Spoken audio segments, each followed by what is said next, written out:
రాముడికి అత్యంత భక్తితో జీవితం అంతా అర్పణ చేసినటువంటి కబీరు అందరినీ తిట్టాడు.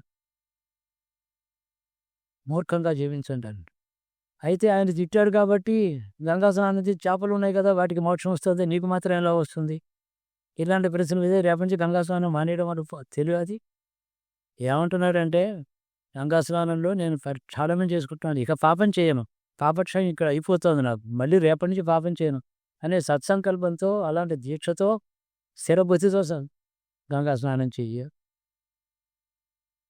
ఆయన వాక్యాలు చాలా చిత్రంగా ఉంటాయి, చెబితే అందరూ ఆశ్చర్యపోతారు.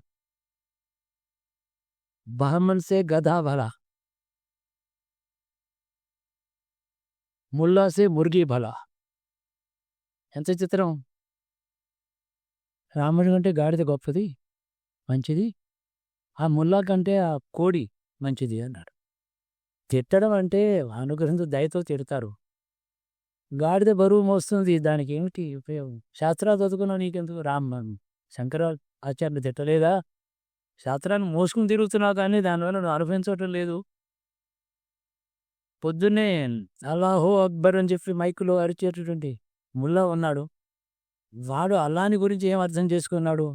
అందరినీ లేపడానికి కోడి ఉంది కదా అన్నాడు. ఇద్దరిని తిట్టాడు సమానంగా. ఆయనకే భేదం. భక్తులు జ్ఞానంతో ఉంటుంది వారికి అనేక విషయాలు ప్రత్యక్షంగా అన్ని తిడితే తప్ప వీళ్ళు బాగుపడరు.